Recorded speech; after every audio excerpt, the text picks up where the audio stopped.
सपने देखने वाली बहू। गुप्ता जी की बहू अंजलि को सपने बहुत आते थे। एक दिन सुबह सुबह जब अंजलि सोकर उठी, सासू माँ जानती हैं क्या होने वाला है? अरे क्या हुआ, फिर से कोई नया सपना देख लिया क्या? हाँ सासू माँ, बहुत जोर से बरसात आने वाली है। आज कोई कपड़े मत धोना, सूख नहीं पाएंगे। अरे बहू, बाहर तो इतनी तेज धूप निकली पड़ी है, तुमको कहाँ बारिश नजर आ रही है?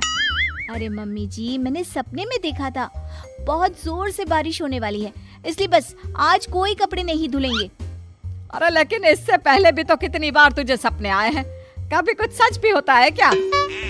मम्मी जी, आप भी ना सपनों पर भरोसा करना चाहिए, भरोसा।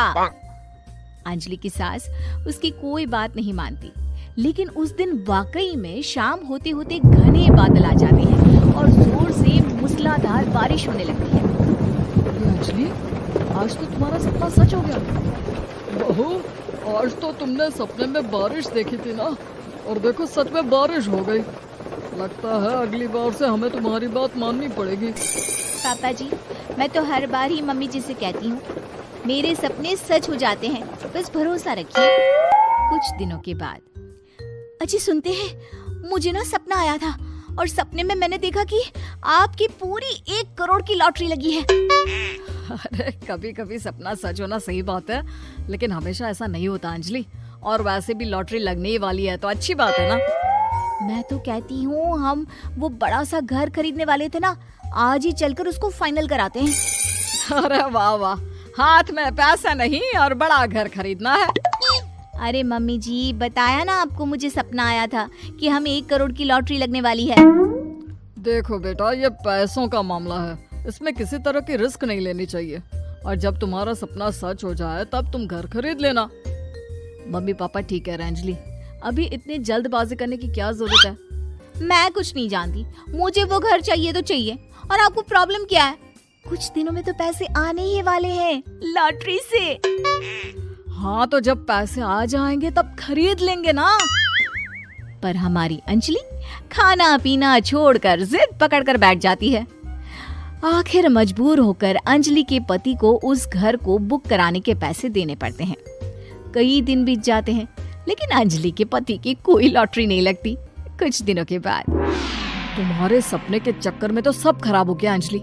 ना लॉटरी लगी, ऊपर से बेकार में ही सारी जमा पूंजी उस घर को खरीदने में खर्च हो गई। थोड़े दिन तो इंतजार करो, अब ऐसा थोड़ी ना होता है कि आज सपना आया और कल आपकी लॉटरी लग गई।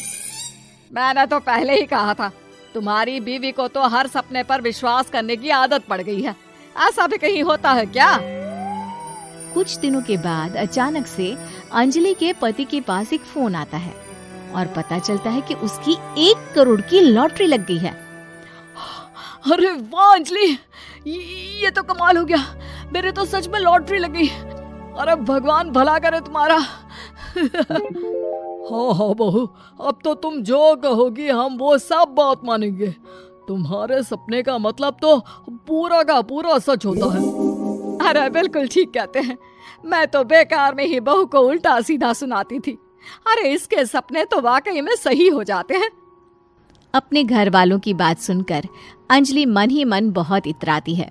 उसे लगता है कि अब वो जो भी सपना देखेगी सच हो जाएगा। और इसी चक्कर में एक दिन अंजलि को सपना आता है कि अचानक उनके घर पर बहुत सारे मेहमान आने वाले हैं।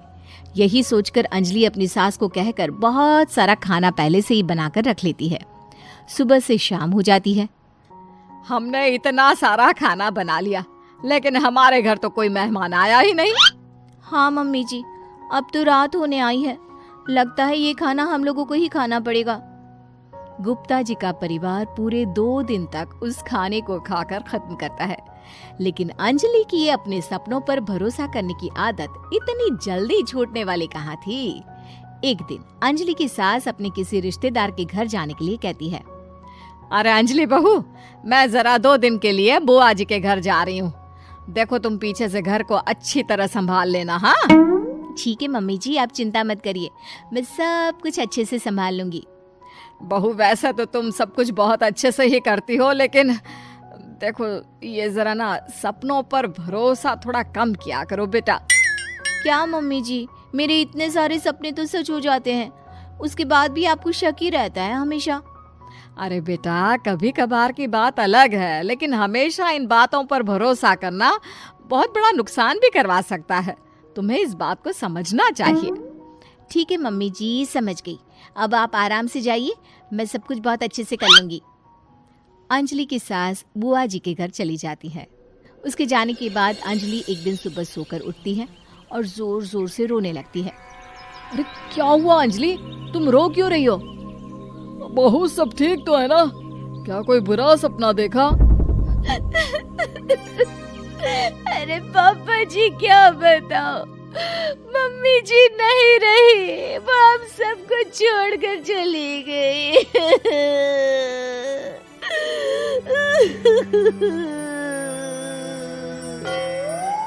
छोड़कर चली गई? अरे क्या मतलब है? वो तो अपनी बुआ जी के घर गई है ना? पापा जी, सासू माँ बुआ जी के घर नहीं, भगवान जी के घर गई है। अरे अंजलि, सुबह सुबह कैसी बात कर रही हो? बुआ के घर गई है, कुछ नहीं हुआ है उनको। मैंने सपने में देखा था, मम्मी जी भगवान को प्यारी हो गई है। अंजलि का पति उसे समझाने की कोशिश करता है, लेकिन अंजलि के बार बार कहने पर वो भी इस बात पर भरोसा कर लेता है कि अब उसकी माँ दुनिया में नहीं रही। सारे गांव में ये खबर फैल जाती है कि अंजलि की सास की मौत हो गई। भगवान, अब हम क्या करेंगे? तुम्हारे सर से माँ का साया उठ गया।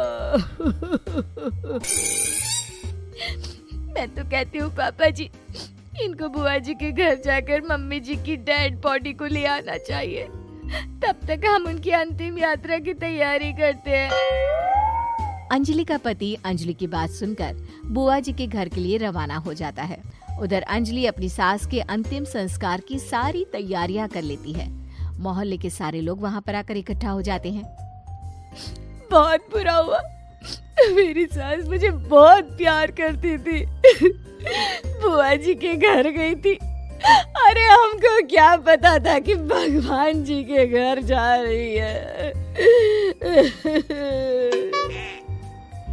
अंजलि ने अपनी सास की तस्वीर पर हार पहनाकर घर के बीचों बीच रख दिया। सब लोग आकर गुप्ता परिवार को सांत्वना दे रहे थे। थोड़ी देर बाद अंजलि का पति घर आता है और साथ में अपनी माँ को भी ले आता है। अरे बहू, मेरी तस्वीर पर हार क्यों चढ़ा रखा है? सब लोग अंजलि की सास को देखकर डर जाते हैं। अरे आप लोगों को डरने की कोई जरूरत नहीं है, मेरी माँ जिंदा है। ये तो मेरी बीवी के सपने के चक्कर में हम लोगों ने अपनी माँ को मरा हुआ समझ लिया। बहू, सपने देखना ठीक है, पर अपनी जिंदा सास का अंतिम संस्कार करना बहुत बड़ी गलती। उसके बाद अंजलि की अपने सपनों पर आंख मूंद कर भरोसा करने की आदत हमेशा के लिए सुधर जाती है।